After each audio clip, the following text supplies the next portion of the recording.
Hi everyone, welcome to channel. నేను మీ anchor Saritha. ఈరోజు మనతో పాటు వాస్తు పండితులు, అస్ట్రాలజీ శ్రీ శివప్రసాద్ గురూజీ గారు ఉన్నారు.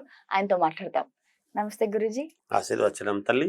మరి ఈ నెల ఇంకా మే అయితే స్టార్ట్ అయిపోతుంది మనకి ఇంకో 2-3 రోజుల్లో. కాబట్టి ఈ నెల ఏ రాశి వారికి ఎలా ఉంది మనం ఒక్కొక్కటిగా మాట్లాడుకుందాం.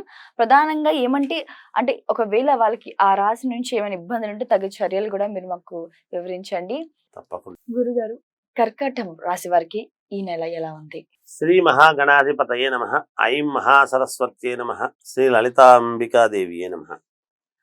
కర్కాటక రాశి వారికి ఈ మాసము మే నెల అంతా కూడా చాలా బాగుంది. వీళ్ళు సంకల్ప సిద్ధి అనేటువంటిది చాలా అవసరము. వీళ్లకు సంకల్పము చేసుకోవటంలోనే, అంటే మనస్సులో మననము చేసుకోవటం, అనుకోవటం, నేను ఇది సాధించగలను, నేను ఇది చేసుకోగలను, తప్పకుండా నేను విజయం సాధిస్తాను అని దృఢ సంకల్పముతో గనక వీళ్ళు అనుకున్నారు అంటే ఈ మాసం అంతా కూడా చాలా వరకు విజయాలను వీళ్ళు చవి చూస్తారు.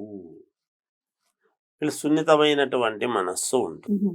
ఒక మాట అనంగానే అబ్బా అన్నారే అనేటువంటి ఫీల్ అయిపోయే అవకాశం ఉంటుంది.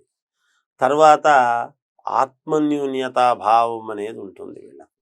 నేను ఇలా అంటే అనుకుంటానేమో, నేను అడిగితే ఏమైనా అనుకుంటానేమో, అనవసరంగా అడిగి లేదనిపించుకోవటం ఎందుకు, ఇలాంటి భావాలన్నీ కూడా ఉంటాయి. అయితే వీళ్లకు చాలా యోగవంతముగా ఉన్నది. అనుకున్న పనులు సమయానికి పూర్తి చేసుకునేటువంటి విధానముగా ముందుకు వెళతారు. వీళ్ళ మాటకు విలువ పెరుగుతుంది, వీళ్లకు ప్రతిభ పెరుగుతుంది. అంతేకాకుండా వీళ్ళు ఈ మాసం అంతా కూడా కొంచెం సంతోషముగా గడపటానికి బాగా అనుకూలవంతముగా ఉన్నది గ్రహస్థితులు. కర్కాటక రాశి వారికి ఏ పని పట్టుకున్నా ఆ పని పూర్తి చేసేటువంటి దిశగానే ఆలోచనలు చేస్తారు. కొంతమంది కొత్త వాళ్ళు పరిచయం కావటం జరుగుతుంది. అయినా అది ఇప్పుడే మేము దాన్ని దృష్టిలో పెట్టుకుంటారు, కానీ ఇప్పుడేమీ మాట్లాడరు.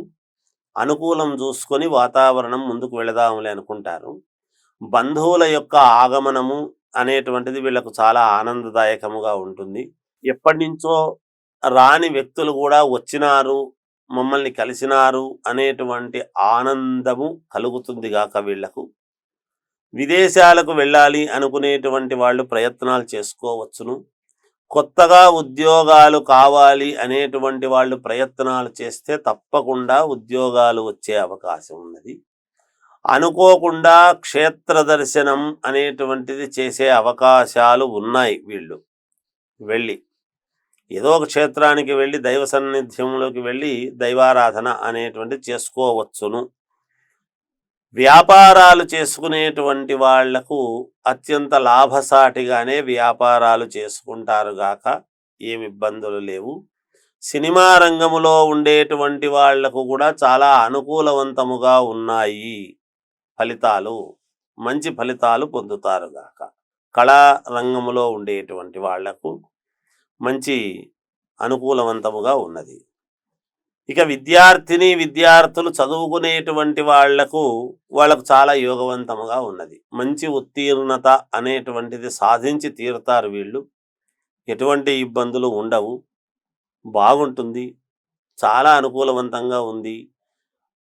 తర్వాత వివాహాది శుభకార్యాలకు సంబంధించి మంచి మాట చేసుకోవటము కానీ అలాంటివి ఏమైనా జరగవచ్చు వీళ్లకు. అంటే మామూలు శుభకార్యాలకు సంబంధించి మంచి మాట మాట్లాడుకోవడం లాంటివి జరిగి తీరుతాయి గాక. ఇంకా మెరుగైనటువంటి ఫలితాలు, మంచి ఫలితాలు సాధించాలి అని వీళ్ళు అనుకుంటే శివారాధన చేస్తే వీళ్ళకు చాలా యోగవంతముగా ఉంటుంది గాక. శివుణ్ణి ఆరాధిస్తే మేలు జరుగుతుంది. కర్కాటక రాశి వాళ్ళు ఏ రకమైనటువంటి ఆరాధన, అభిషేకాలు చేసుకోవచ్చు. ఓం నమ శివాయ,